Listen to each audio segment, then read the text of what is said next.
Does AI know how to improve your kitchen? Let's ask.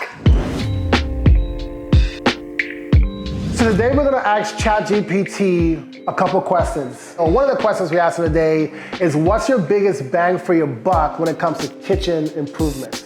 I said, what is the best cost to value for a kitchen remodel? So it gave a top 3.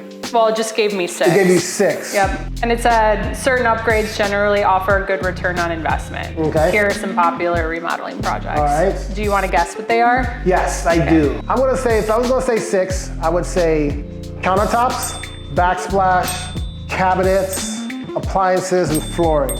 Okay, that's literally the 6. That was 5, but yeah. Oh, what did you miss? I don't know what I missed. Oh, did you say appliances? Yes.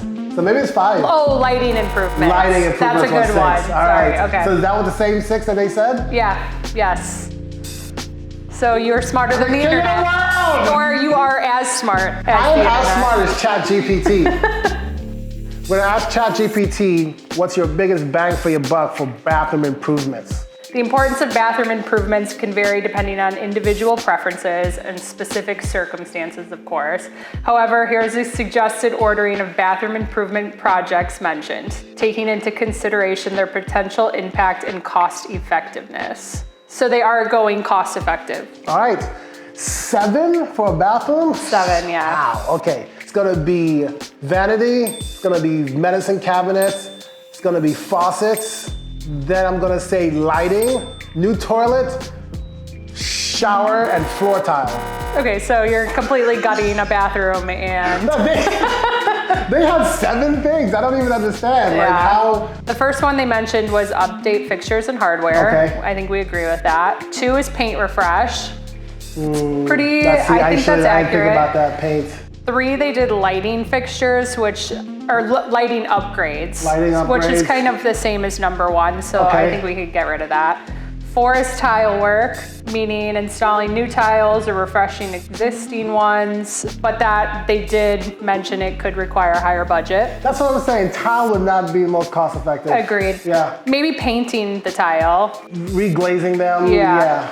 Vanity replacement or refinishing. Number 6 is mirrors and medicine cabinet, which you nailed. And then 7 says energy efficient upgrades. So really it's... They don't know how to redo a bathroom. Yeah, they're just tying that into kind of everything because they basically put lighting on there 3 times. Yes, okay. Yeah. All right, let's do a new one. We're gonna ask ChatGPT, what are the top 5 deal killers? Yeah? They're decent. I decent? think some you'll like, they're ones that you're not surprised when they happen, but you're Okay. not totally anticipating it. Okay, top 5 deal killers. Number 1, bad agents. That's what I think I'm gonna put on there. Okay.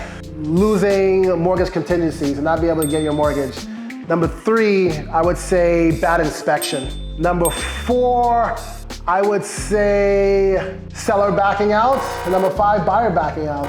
Okay. You got, I think like 3 or, actually I think you got 3 of them. Okay, let's hear what they said. So first one is structural issues, which that can kind of tie into. I'm talking to inspection. Yeah. Bad inspection. Okay, Yeah. so they have inspection related issues too. So I got that, both okay. of those. Okay, so go ahead. Next one's are structural issues. Number 2 is legal or title issues, which I just ran into this. So that is a deal killer because there's nothing you can do. Yeah, I don't That's know out if of- it's, see, my thing was, it's not, I mean, maybe I've been lucky. It's not as common that I've Happened to me, it happened to Paulina recently. How many deals have you lost due to inspection? How many deals have you lost due to bad title? Probably more deals More because of than inspection. inspection, That's yeah. what I'm saying. Like, I think it will happen. It can happen. These are the top 5 All right, according top to the 5. internet. All right, according to the internet. Number, well, 3 was inspection, but I got that. yeah. 4, financial difficulties. So that ties seller and buyers. 5 is an interesting one, environmental concerns. So it's saying like if it's located in a flood zone, which people freak out when they see it if they don't know it. Proximity to, it says like hazardous waste, but like maybe they just don't like the What the neighborhood. hell will people buy? This is sad. Or I think you could, if you find out who your neighbor is, sometimes people No, well, back here's my out. thing about that. Here's my thing about that is if you're buying a home in, this is due diligence of an agent. Like I have a client right now buying in the burbs, and every time we check the flood zone. Because we don't want to get to the point where we realize it's in the flood zone. So let's find that out first. I do think Buyer backing out and seller backing out, also big deal killers. So I think that's two that I feel like I've had more deals fall apart because of one of those things happening. Seller couldn't get the other place that they were banking on. Buyer got cold feet. I don't know how many buyer cold feet I got. So I think those are two that are on there. Environmental concerns, I guess maybe because we live in Chicago and we're not next to like a waste plant every 5 minutes, or there isn't anything crazy to think about in that retrospect, that it's not as popular. It does have our back. I want to note that at the end it says, working with experienced professionals such as real estate agents, attorneys, and inspectors can help identify and address these deal killers before they become too big of an obstacle.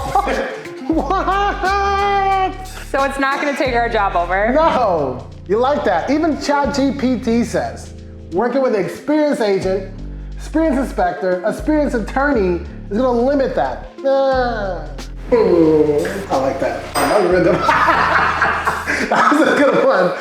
All right, we asked Chat GPT what are the top 4 things that makes a good realtor. So I have the 4. You have the 4? Yep. What do you think? The 4, I'm gonna say market knowledge. I'm gonna say being able to communicate. I'm gonna say having the right referral partners. And I would say negotiation skills.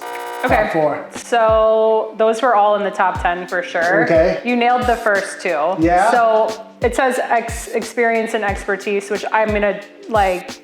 Market data. Yeah, that's in there. Number 2 is strong communication skills, which like that goes across the board for I think any job you have to be fairly good at.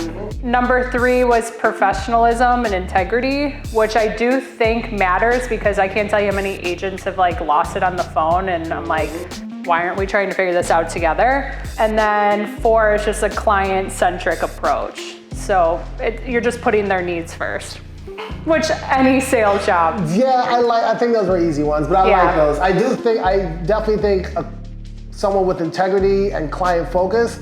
When I first started, I was so focused on getting the deal done, getting it done. And now I've gotten so much better at a job because I think about the client only.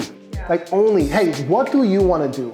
What would make you feel better about this situation? You want me to blow the deal up? You want me to get a different inspector? You tell me what you want me to do and I will do it. And I've become more of a, way more service orientated, way more like client focused on like making them happy. I don't care what we do. I don't care if you don't buy this house. I don't care. I need to make sure you feel good about whatever decision you're gonna make. Right. And like, if it takes me, I have a client right now, I think we run on the phone every day, like twice a day. Like, it's just like, JP, I'm so sorry. Like, no. If you need me to answer the phone and walk you through this mentally, that's what we're doing today. That is true because he left a meeting 4 times yesterday. Yeah, yes, I left the meeting like a lot yesterday. But the thing is, I can't sleep at night knowing I'm not gonna take care of my clients. Yeah.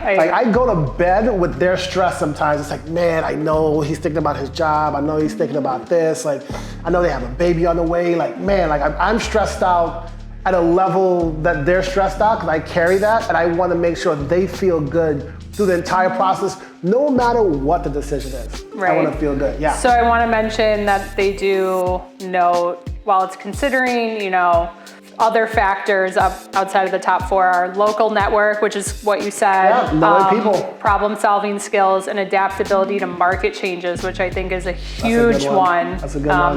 That's not on there. That's a good one. I mean, being able to adapt to market changes is huge because, God, 2022 to right now, it's like we're in a totally different world. You have to use different tactics. And you have to be able to have that conversation with your client because, I mean, I do everything on Instagram, you do Instagram, people see us moving around and go like, oh, that's just a very small portion of what this is. Right. We're in inspection, yay. You don't realize that we lost 6 hours to get to the inspection. You don't realize all Or we just found out the water heater is leaking and the roof is falling apart. You didn't know we had to negotiate $20,000 of credit. Right. We all show the good stuff, but like I said, when people get in front of me, I try to explain to them like, hey, this is what the market's doing. This is what we have to pay attention to. Chicago is very unique that there's markets upon sub-markets upon sub-markets, but it's my job to be able to educate them. It's our job to educate them. For sure. Yeah. So I think they gave us good answers. Yeah, and I like pretty that. much nailed it. I like that. I'm better than Chat GPT. Yeah. Once again, JP beats the internet.